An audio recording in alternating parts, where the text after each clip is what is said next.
మన జ్యోతికృష్ణ గారు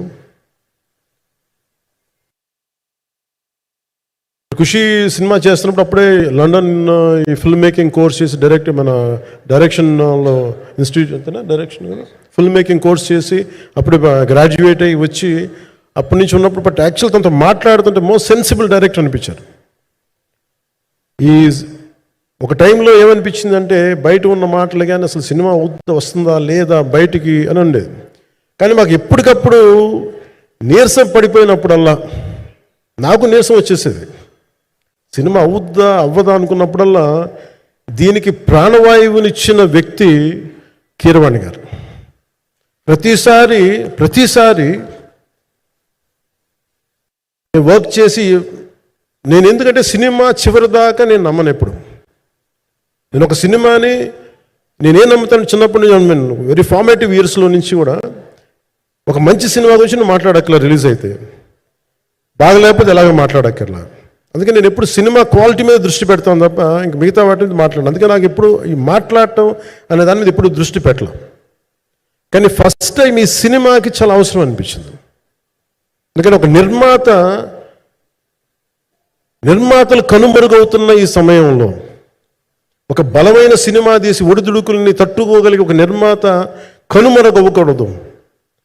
ఆయన పక్కన ఏది ఉండాలని అండగా ఉండాలని చెప్పేసి నేను అన్నీ వదిలి ఇంత బిజీ షెడ్యూల్స్ అన్నీ వదిలేసి ఒకవైపు నన్ను నా ప్రత్యర్థులు తిడుతున్నా కానీ సినిమాలకి వెళ్ళిపోయిన తిడుతున్నా కానీ ఇదేంటంటే నాకు అన్నం పెట్టింది ఇది నాకు నా సినిమా పరిశ్రమ. అంటే ఇక్కడున్న మిత్రులందరూ కూడా చాలామందికి నేను ఇండివిజువల్ ఇంటర్వ్యూస్ ఇచ్చాను. నేను చాలాసార్లు నాగేంద్ర కానీ మీరు కానీ చాలామందికి వీళ్ళందరూ చాలామందికి నేను వ్యక్తిగతంగా తెలుసు. కాకపోతే నాకు సినిమా అంటే నేను సినిమా గురించి ఎక్కువ చెప్పలేక ఎక్కువ మాట్లాడలేను. కానీ బట్ నాకు నిజంగా సినిమా మీద అపారమైన గౌరవం, సినిమా మీద అపారమైన ఆసక్తి, నాకు ప్రాణవాయువు అది. Story telling is a necessity for all each and every individual. So cinema అది మనకి కల్పిస్తుంది, సినిమా మనకి అలాంటి. కానీ ఈ సినిమా ప్రత్యేకించి చాలా ఛాలెంజింగ్ సర్కమ్స్టాన్సెస్లో, చాలా ఒడిదుడుకుల్లో, యాడ్వర్స్ కండిషన్స్లో కూడా మనస్ఫూర్తిగా దీన్ని ముందుకు తీసుకెళ్ళి ఆర్థిక ఇబ్బందులు ఎన్ని వచ్చినా కానీ అంటే నాకు పొలిటికల్గా పేరు ఉండొచ్చు, దేశవ్యాప్తంగా నేను తెలిసి ఉండొచ్చేమో, కానీ సినిమా పరంగా వచ్చేటప్పుడు నేను చాలా హీరోస్తో కంపేర్ చేస్తే వాళ్ళందరికంటే చాలా తక్కువ నేను. సో దానికి ఉండే ఇబ్బందులు దానికి ఉంటాయి. మిగతా వాళ్ళకి బిజినెస్ అయినందుకు నాకు బిజినెస్ అవ్వదు, వాళ్ళకి వచ్చినందుకు నాకు రాకపోవచ్చు. ఎందుకంటే నా దృష్టి నా కాంపిటేటివ్నెస్ ఎప్పుడు నేను సినిమాల మీద పెట్టలేదు. నేను ఇప్పుడు సొసైటీ పొలిటికల్ ప్రాసెస్ పెట్టాను, కానీ ఎప్పుడు సినిమా మీద నేను ఎంత ఉండాలనేది నేను ఎప్పుడు పెట్టలేదు.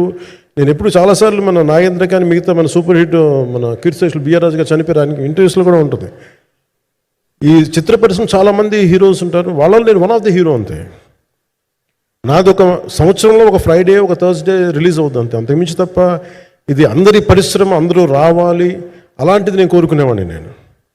సో దాంట్లో భాగంగా రత్నం గారు లాంటి నిర్మాత బతికుండాలి, రత్నం గారి నిర్మాతకి ఇబ్బందులు కలగకూడదని చెప్పి లాస్ట్ మినిట్లో ఇంక చూసిన తర్వాత I stepped in to it. నేను భుజాల మీదకి తీసుకున్నాను ఇది. క్లైమాక్స్ని ఎలా భుజాల మీదకి అంటే ఎందుకంటే ముఖ్యంగా ఇక్కడ ఇది ఇంకొక బలమైన స్టార్ కాస్టింగ్ చాలా బాగా చేశారు ఆయన. ముఖ్యంగా బాబీ డియోల్ గారిని అంటే ఈరోజు చూస్తుంటే నాకు అదే అనిపించింది. ఈరోజు మన ప్రెస్ మీట్ కూడా నేను వచ్చాను. అందరూ ఎంత బిజీగా ఉన్నారని కొన్ని రాత్రుల నుంచి నిద్రలేదు. మన మనోజ్ పరమహంస గారికి కానీ, రత్నం గారికి కానీ, జ్యోతి గారికి కానీ పాపం ఈ సినిమా ప్రమోషన్ సింగిల్ హ్యాండెడ్గా పాపం నిధి అగర్వాల్ భుజాల మీద వేసుకొని నాకే బాధ అనిపించింది. పాపం ఒక అమ్మాయి తన కెరీర్ దాన్ని చూసుకోవాల్సిన అమ్మాయి కూర్చోబెట్టి నాకే సిగ్గు అనిపించింది. I have to truly appreciate you అంటే చాలాసార్లు పాపం అన్నీ వెళ్తా ఉంటే నాకు ఇదేంటి సినిమాని అనాథలా వదిలేశారండి అనిపించింది.